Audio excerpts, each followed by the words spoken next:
All right, it's Tuesday, June 17th. If you're new here, I'm Jamie. I own a small car audio shop here in Spokane, Washington. It's a small two-man operation, just myself and Mark.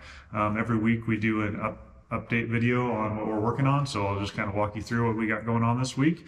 And if you like what you see, we usually do a full build videos when we do larger builds, so you can check those out. I've got playlists that are weekly updates, and then full build videos, audio builds, and then also have full radar detector builds. So those are broken up into playlists on the YouTube there. So I'll show you what we got going this week, and hopefully if you like what you see, you can hit like and subscribe and follow along on what we do every week. One of the projects we got going this week is we have this Mastercraft that came in as a factory Clarion head unit in it, and then the JL audio separates, and they're just running off the deck power. He wanted to add some tower speakers because it didn't come with tower speakers from the factory. So we have 4 of the JL Audio M6 880s that we installed on there with the specific brackets for the Mastercraft, so they bolt right up there, really nice. And then we're gonna run those off of a JL Audio MVI amplifier. We're gonna use the 8-channel amplifier. And we're putting that right under here. We don't have it wired up yet. We've got a few wires going to it, but we don't have RCAs and powers and stuff going to it yet. But this is an 8-channel, but we're only gonna run 4 speakers off of it. So we're gonna bridge this from 8 channels to 4 channels to get more power out of it to run to those tower speakers. And then down the road, we might suggest to him to add an amplifier for the interior speakers and maybe add a small subwoofer.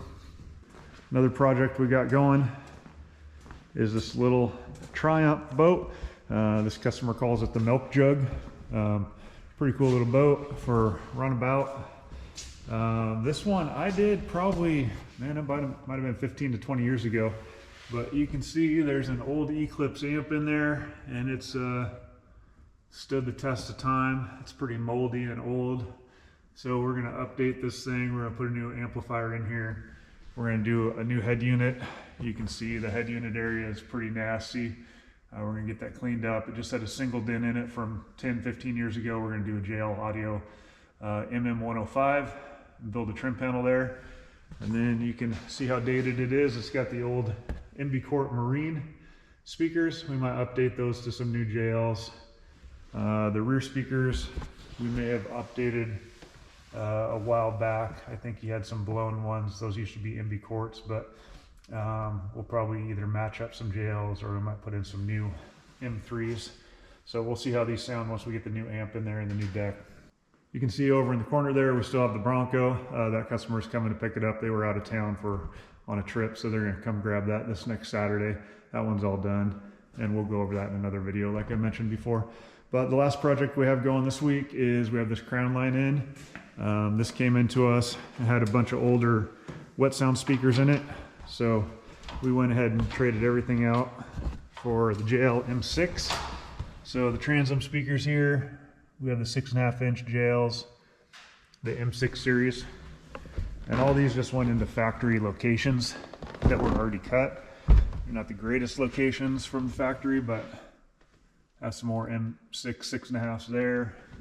In the cockpit, we added the subwoofer down here. There didn't used to be a sub. We took out the factory head unit that used to be here, made a little trim panel, got the JL Audio MM105 in there. Also replaced some bow speakers. And same thing in this one, we did the 8-channel MVI. Get up under here, we did it way up under the dash here.